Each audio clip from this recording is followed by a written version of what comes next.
عزت مآب علماء کرام، گزشتہ 10 دنوں جو یہاں پر کیمپ چلایا گیا طلباء کے لیے کافی مشعل راہ رہا۔ طالبات نے طلباء سے بڑھ کر یہاں پر توجہ دی ہے، 10 دنوں میں محسوس کیا گیا۔ بھیونڈی شہر کی تھوڑی سی صورتحال طلباء کی تربیت کے تعلق سے آپ کے سامنے مختصراً عرض کروں۔ مسلم پرسنل لاء بورڈ کے زیر اہتمام دارالقضاء کے قیام سے پہلے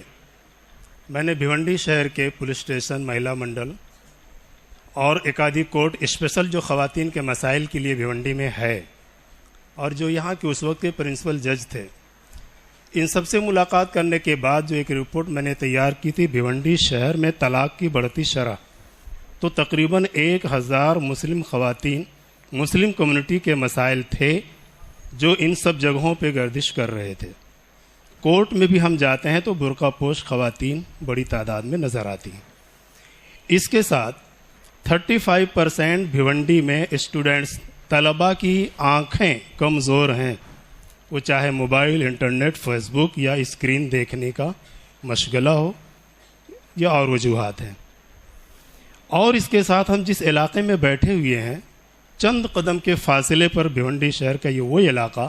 جہاں پر ایک بیڑی کے لیے ایک قتل ہوا تھا، صرف ایک بیڑی کے لیے۔ جس اسمبلی حلقے میں ہم موجود ہیں، آپ کو یاد ہوگا،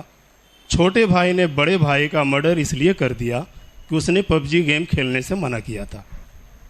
چوہان کالونی کا واقعہ۔ بڑی تعداد میں ہمارے بچے منشیات کے شکار ہو رہے ہیں۔ تعلیم کے ادارے،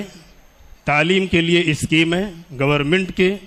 طرف سے اسکالرشپ، بہت ساری NGOs کام کر رہی ہیں، ہمارے بچے تعلیم پا بھی رہے ہیں۔ اور کسی بھی ایسے پروگرام میں ہم تعلیم کے اوپر زور دیتے ہوئے آپ صلی اللہ علیہ وسلم کی حدیث مبارکہ بعثت معلما پڑھتے ہیں،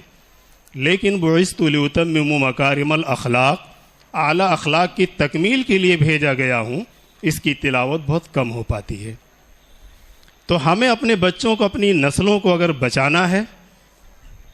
اعلیٰ سے اعلیٰ تعلیم پا جائے، وہ ہائر ایجوکیٹڈ ہو جائے، لیکن اگر اس کے اخلاق خراب ہیں تو نہ وہ اپنی زندگی اچھی گزار پائے گا، نہ قوم و سماج کے لیے وہ کچھ مفید ہوگا۔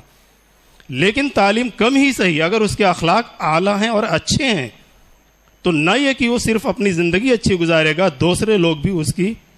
مدد کریں گے، اس کے معین و مددگار بنیں گے۔ بڑی بڑی کالجز، اسکولیں، tuition, homework, Facebook, جوتا، موزہ، بستہ، یہ سارے سبجیکٹ تعلیم کے لیے ہیں۔ ذرا بتاؤ تو صحیح کہ تربیت کے لیے کیا ہے؟ کوئی ٹیوشن، کوئی سبجیکٹ، اساتذہ کو فکر اپنے سلیبس کی، مینجمنٹ کو اپنے اسکول کی کہ 100% رزلٹ کیسے آئے، ماں باپ کو بھی یہی فکر ہے کہ اچھے نمبر سے پاس ہو کر کے بڑی کلاس میں جائے، اعلیٰ نوکری اور بڑے پیسے کمائے۔ تربیت کا شعبہ تو ہمیشہ تشنا ہے۔ یہ ایک مسجد میں 10 روزہ پروگرام سے جو ایک شمع جلانے کی کوشش کی گئی ہے، اس اسٹیج سے یہ میسیج اگر شہر کو جائے کہ دوسری مساجد میں دوسرے علماء کرام، بڑے بڑے مرکزی شخصیات یہاں پر موجود ہیں، کہ شہر کی صورتحال پر بھی غور کیا جائے کہ اگر منشیات کا رجحان بڑھ رہا ہے، طلاق کی شرحیں بڑھ رہی ہیں، تربیت کا شعبہ مفقود ہوتا جا رہا ہے، تو کہیں نہ کہیں جب ہر بچہ تقریباً 96% اسکولوں سے ہو کے گزرتا ہے، تو اگر اسکولی زمانے میں، اسکول دوران طالب علمی میں ہی اگر اس کی تربیت پر توجہ دی گئی، اساتذہ نے اپنے سلیبس کو اسلامیات سے جوڑا، اپنے سلیبس کو اگر اخلاقیات اور تربیت سے جوڑا، جبکہ یہ بڑوں کی اور گورنمنٹ کی گائیڈ لائن میں بھی ہے کہ آپ 5 منٹ کی مورل ایجوکیشن کے ساتھ اپنے اسباق کی شروعات کریں، تو کیا مجبوری ہے کہ آج پڑھا لکھا بچہ جو سبجیکٹ اسکول کلاس ٹاپ کر رہا ہے، وہی کہیں پٹرول چوری کر رہا ہے، کہیں موبائل میں، کہیں واٹس ایپ، فیس بک میں، اور کہیں فراٹے گاڑیاں چلانے میں ایکسیڈنٹ میں اپنی جان اور والدین کو حادثے کا شکار بنا رہا ہے۔ آئیے ہم یہ عہد کریں کہ ایسی کوششیں جن لوگوں نے کی ہے قابل مبارکباد ہیں۔ جو زعماء علماء کرام موجود ہیں، وہ دیگر مساجد یا ان کی ماتحتی میں جو ادارے آتے ہیں وہاں پر بھی تعلیم کے ساتھ ایسی تربیتی مجالس کے قیام کی کوششیں کریں، خاص طور سے طلباء کو منشیات سے روکنے کی اور کم عمری میں ہی ان کی تعلیم کے ساتھ ان پر توجہ دینے کی کوشش. اپنے گھروں میں یہ نظام الاوقات ہو کہ جب ہم گھنٹوں موبائل پر واٹس ایپ، فیس بک اور ٹی وی سیریل دیکھ سکتے ہیں تو کیا 10 منٹ اپنے بچوں کو کبھی قرآن و حدیث کی باتیں، اللہ رسول کی، صحابہ کی تربیت کی باتیں لے کر بیٹھ نہیں سکتے؟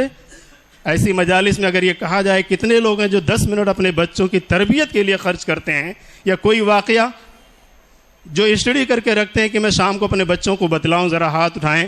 تو 100 میں سے 10-5 ہاتھ بڑی مشکل سے اٹھتے ہیں. تو اللہ کرے کہ ہم سب اپنے بچوں کو اسی عمر میں ان کی اخلاقیات، ان کی تعلیم، ان کی مورل ایجوکیشن کی فکر کریں. جن لوگوں نے یہ پروگرام کیا قابل مبارکباد، اللہ انہیں احسان عظیم سے نوازے. جزاک اللہ. شکریہ. سید ولد آدم خیر الانام، اس پہ لاکھوں درود، اس پہ لاکھوں سلام.